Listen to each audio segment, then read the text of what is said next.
You, Awesome. We are recording. Welcome to Planetary Health First, Mars Next. We are live and it is awesome. I have another friend, a fellow podcaster, Brian Urban, and we're friends because we share a passion, podcasting.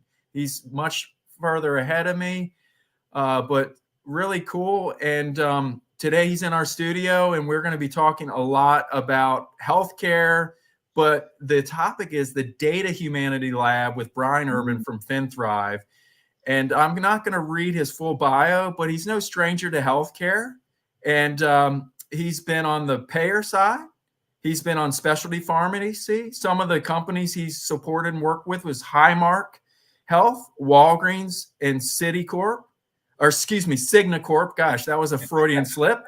And he is come from Dartmouth School of Medicine. I guess at the, you could noodle through that a little more at the, looks like the Cigna had this program or something there. I wasn't really aware of that, but you have a master's degree and a dual something from Brown's. I mean, super smart guy. I don't even know. This guy's, I'm so glad he's here, but he's known as a community builder, a connector, and he's definitely a philanthropist. So but he's still working. So he's not like the Bill and Gates guy. So anyway, I'll stop. Tell me a little bit about you. Sorry, that was a mouthful.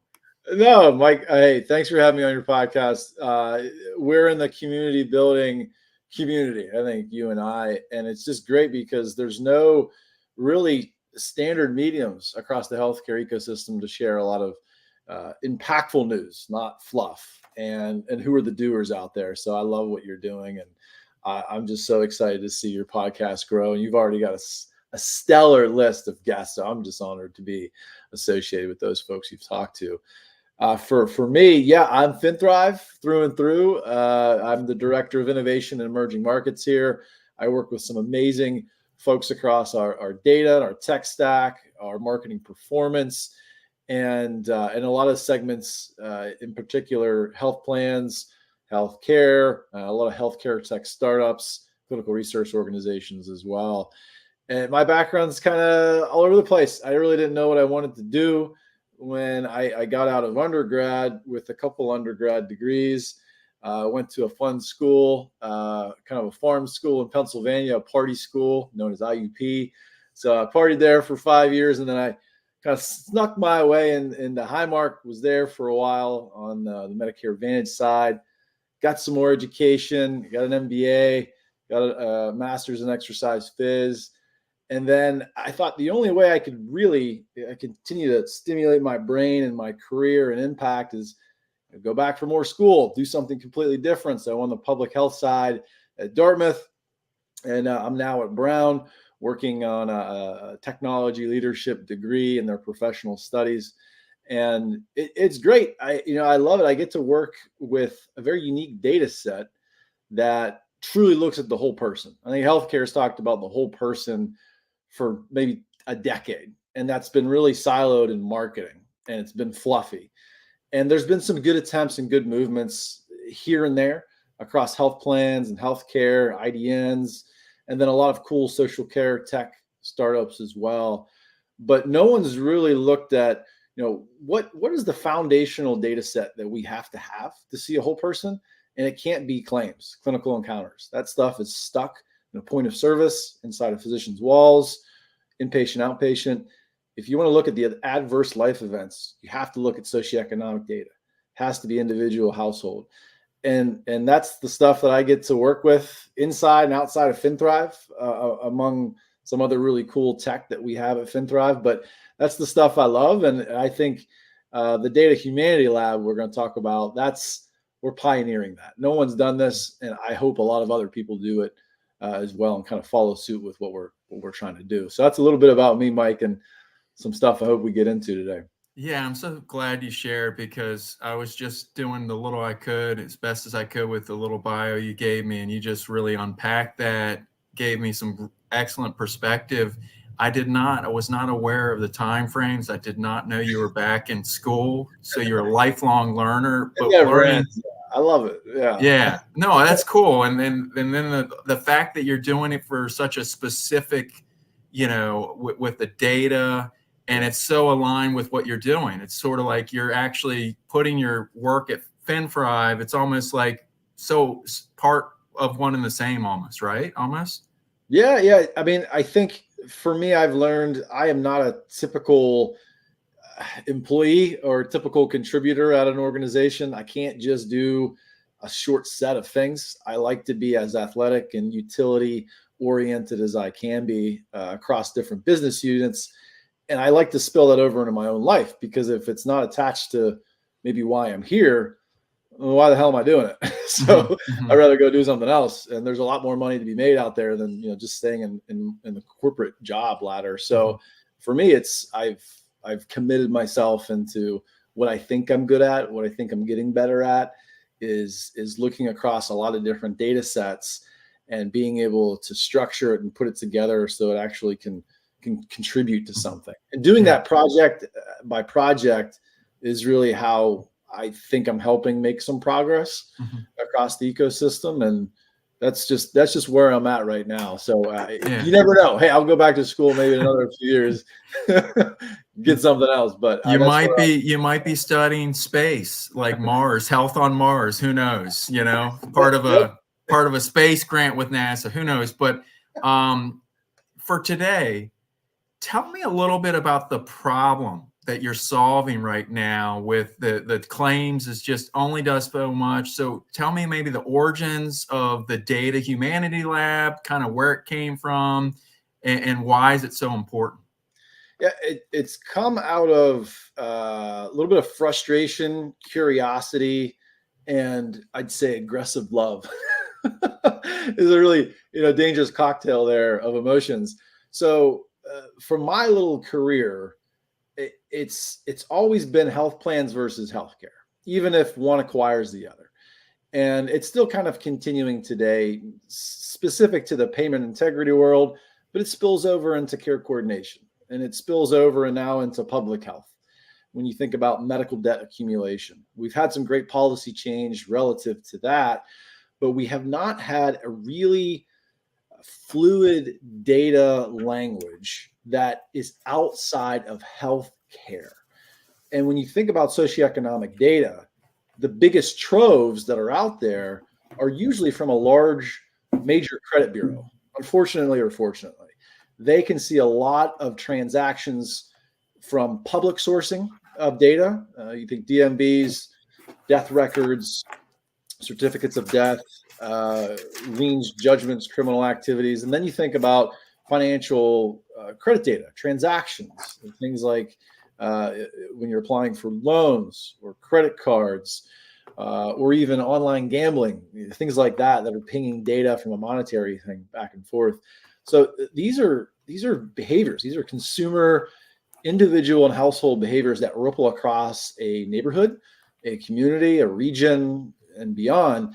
And I think for a lot of things, if a credit bureau has the opportunity to collect all this data and to score someone and to sell those scores for lending and buying power, they should also have the responsibility layered on top of them to share this data outward so it can help actually improve the quality of someone's life. And the Data Humanity Lab is that moving forward. And TransUnion Healthcare, they're a great partner of ours in allowing us to be able to donate our socioeconomic data to projects that are trying to advance health equity, or whether that's a programmatic level or if it's in research. So we have some great projects we're lifting up this year and hoping to spur that to 25. And then I'm hoping a lot of the other major credit bureaus or even data aggregators that might be competitors of ours are motivated to do this as well. Because if they're not, I don't know why they're in this business. If they're just health equity and put a dollar sign next to it, that comes across very unauthentic. So that's the frustration portion of that cocktail, Mike, is like, whose team are we all on? Are we all just like, we'll make money. Everyone can make their money. Don't worry. It's not going anywhere. But if you can't authentically try to solve a problem by having data programs like the Data Humanity Lab that's giving out data to incrementally make progress, why are you here, man? Why are you in this game? So that's the frustration part. And also it's the love punch and the motivation to say, hey, competitors, partners, you have to contribute to. These Mm-hmm. problems aren't getting better on their own, and it can't be just weighted on policy change. Like, Mm-hmm. we all have to contribute in a very unique way. So I'm not an actuary. That's good, right? Math is not my superpower, right? I can estimate okay. Yeah. Maybe it's because I'm a natural, sort of a little lazy or whatever. It doesn't matter, but just efficient, right? But I'm hearing, like, when you really think about it, what you're doing with FinThrive, with really getting at that credit, there's a lot probably better predictive analytics there than traditional standards potentially. Then I'm also thinking maybe FinThrive 3.0. What about everything that's in there? I mean, not that Google's ever going to give you their data, or Facebook, right? Like, Right. they're not going to share it. We talk about healthcare and, all that big data. Like, we're now finally at the point in a few years where data hopefully is not a problem anymore. It's like, what are you going to do with it, right? But I'm just throwing out there as just a curious person, because that's why I've done this show. It's just really scratching my itch and trying to figure out and learn. Would there be a possibility, like, where we're getting better understanding through the data? I don't want to just saying like people's searches and that, in a way that through marketing agencies to use that as well as part of that is FinThrive, or not? Yeah, I mean, a part of our data set that's derived inside TransUnion Healthcare is marketing consumer files. So it's behaviors you have, surveys you filled out, things that you do that are visible transactions over online or through an app, or even through physical paper too. So there's a lot of things that you can glean that are hobbies and behaviors that come off marketing consumer data. And a lot of that can be packaged up and resold. It's exactly kind of how Amazon is able to make very pinpointed suggestions on the app that you go on and you see the homepage and it suggests other items. Well, they take kind of a group-like profile and they put it through an algorithm and they say, hey, based on people that are fitting your particular profile, this is something based on other purchases that you might want to purchase. So that's been done, but doing it for good is a whole different way. When you think about preventative screenings, access challenges in terms of transportation or affordability to healthcare, health literacy, or even taking care of loved ones that are trying to age in place, or if they need to move in with you. So there's a lot of different population-based scenarios that type of marketing behavior consumer data can fill in. I think it's so interesting because it's kind of been, I guess, disregarded. There's been so much research, Dartmouth. So when I was there at the TDI, the Dartmouth Institute for Clinical Practice and Health Policy, I was one of the very few people that I was not a lawyer. I was not a nurse or a doctor. I was not an established researcher. So I was an outsider.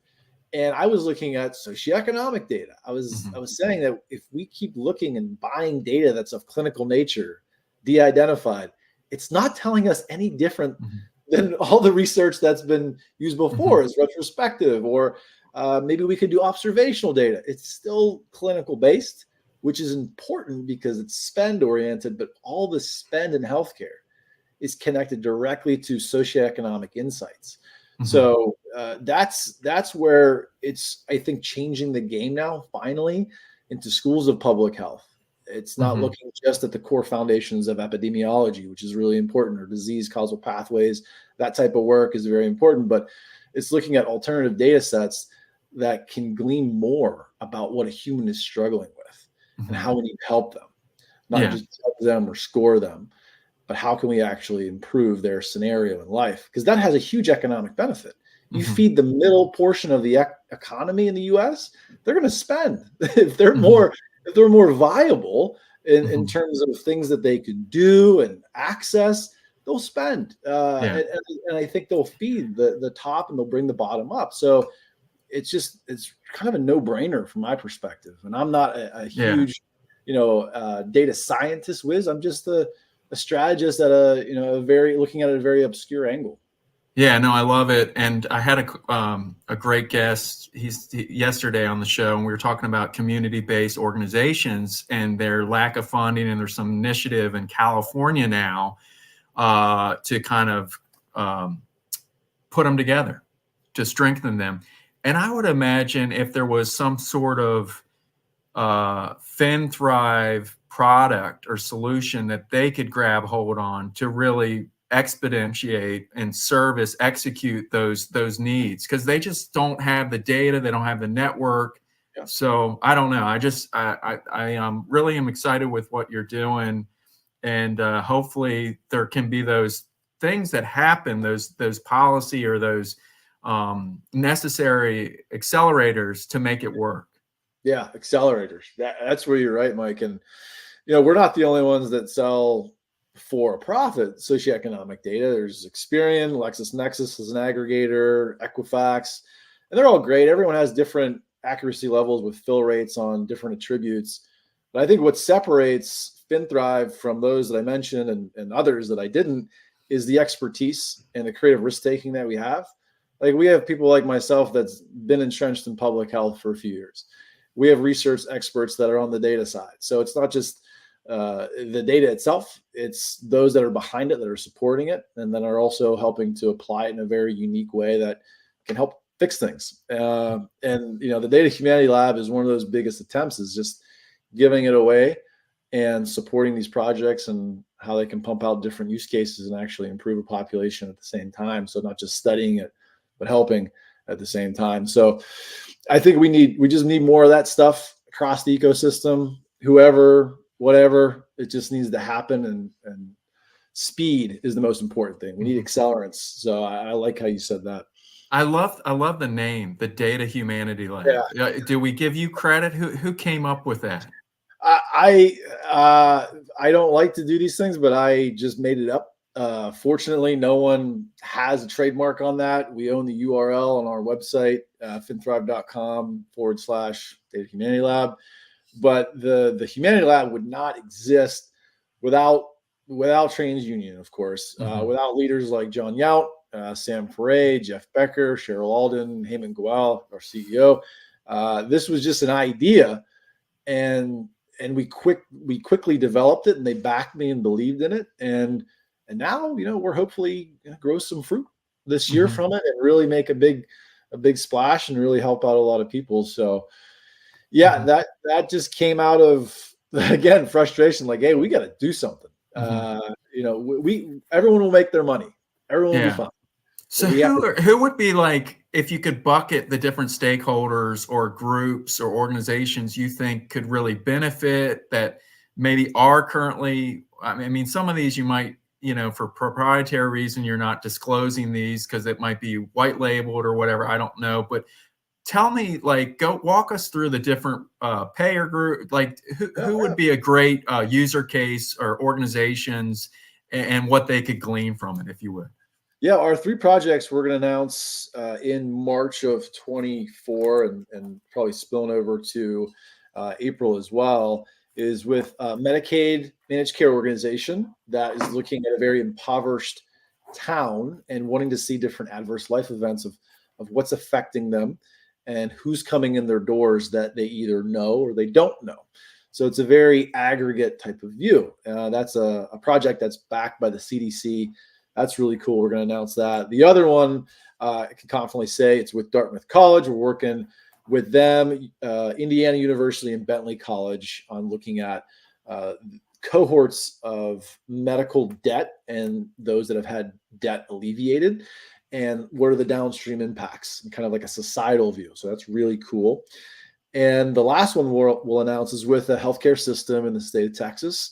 They're a big one. They're a Catholic-based institution, and it's looking at payment integrity, if you will, I guess, payment assistance, going way upstream to saying, like, what are things that are affecting these lives that are causing them not to be able to potentially pay for their healthcare, and how can we improve trust so they trust the healthcare that's being provided to them, they have access to, and how can we work with them in an affordable way, in a loving way, to make sure that they aren't afraid to come get care. They don't show up with exacerbated conditions and spend 5-6+ days in the hospital and then don't return again until they're really sick. Like, we want to get rid of that sick cycle of care. So those are projects, but really any academic institution that's affiliated with a medical center or not, health plans, healthcare tech startups, nonprofit organizations that are doing a lot of philanthropic innovation. So RIP Medical Debt, they're a good customer of ours. We're going to do some studies with them. They do a lot of philanthropic innovation. They buy medical debt at the individual level and alleviate medical debt from a person in a household. And they're free, they're free to not have this burden on them, and they start to regain trust in the healthcare system. So those are some examples, but it's the whole ecosystem. Anyone that's studying a population from a socioeconomic view that's wanting to improve health equity is kind of the point of where we're giving data donations to. Yeah, I would hope that you also are able to work with the federally qualified health centers. Is there any conversation there? Yeah, we had an open promotion of Data Humanity Lab for about 4.5-5 months, and we were just taking in requests. And there's only so loud we can shout that across the ecosystem. But we didn't have any come in from a federally qualified health center, but it would definitely apply to a center like that, or to anything under HHS, CDC related, CMS, any kind of innovation projects that could be filled, it would definitely apply to.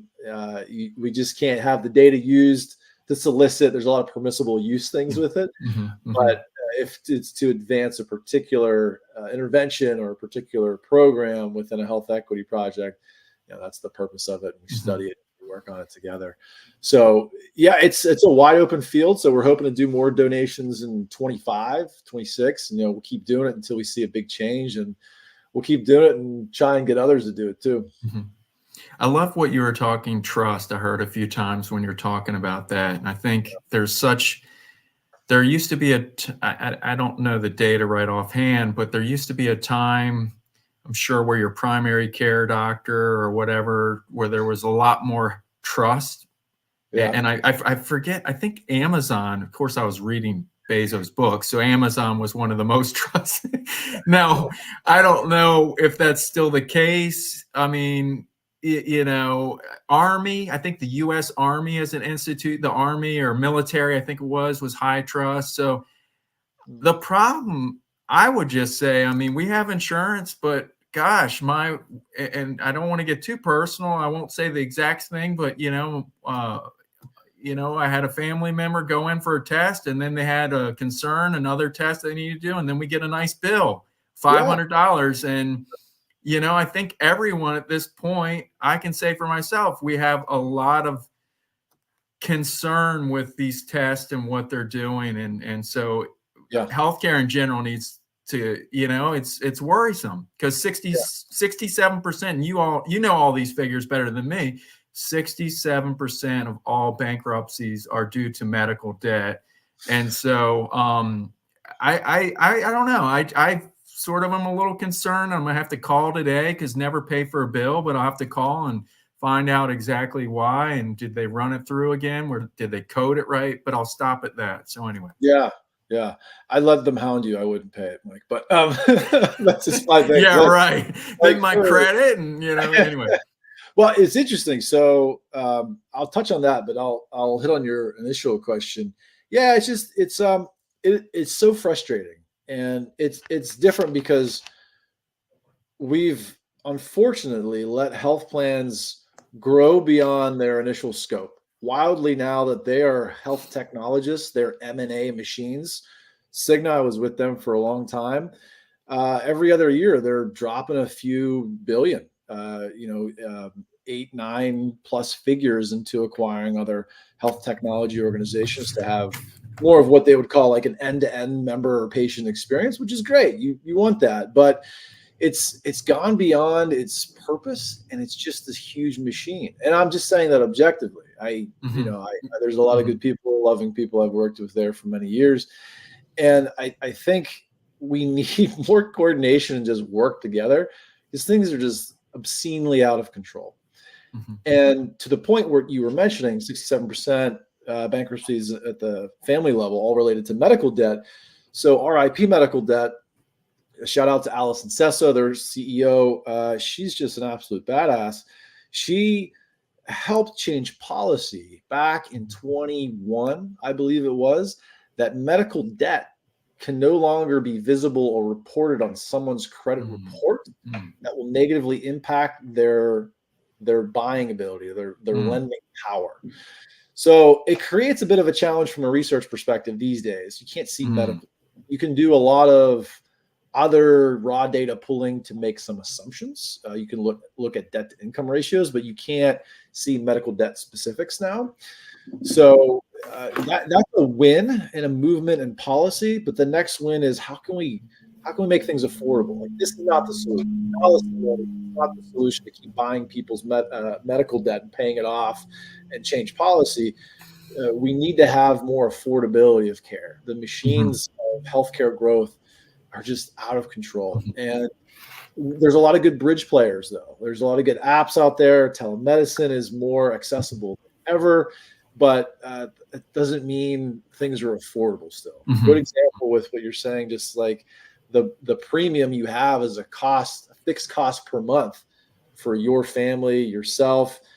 It's like, for me, it's a lot. It's like $500 or $600. I see no value in it. Right now, I'm working around my primary care rules to try and get imaging on my knee, because otherwise I'm going to go through 3 months of back and forth with payer and provider, where I can maybe probably figure this out in a more savvy way. Because my goal is how I can be physically fit for as long as I can for my children, just like you do.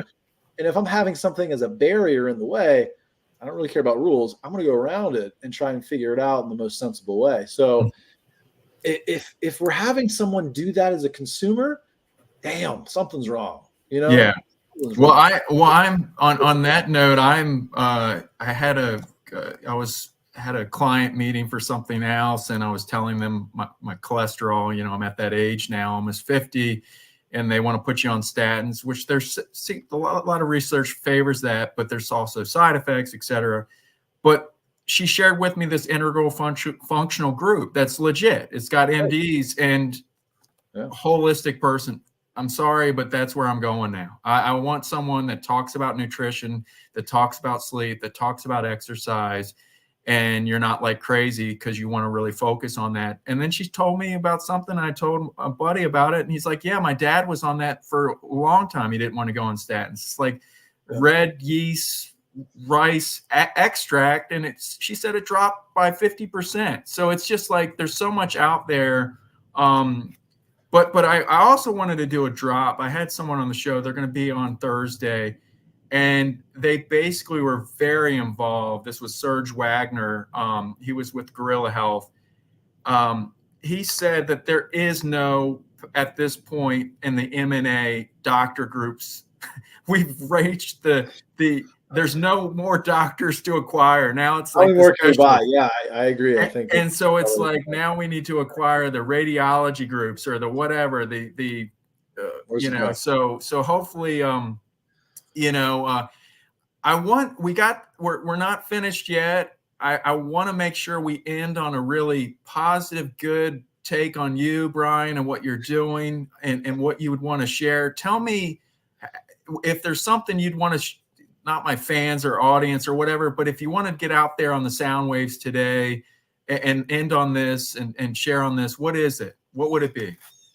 Yeah, I would say my perspective, looking back and even current day, I am not a traditional cut of anyone, a marketer or a product manager. But if you're someone that has a really scrappy, creative, risk-taking skill set, bring your ideas to the right people. Not everybody is going to want to help you. Not everybody's going to understand your ideas. But if you find the right people that will connect with who you are and your skill sets and the value you bring, blow that up and really mean it. And don't just be splash and sizzle, but like the ideas and the things you want to do, authentically work to that. Don't just try and hope and wish and dream and try and get 10,000 LinkedIn followers. That doesn't really amount to anything, I think, long term.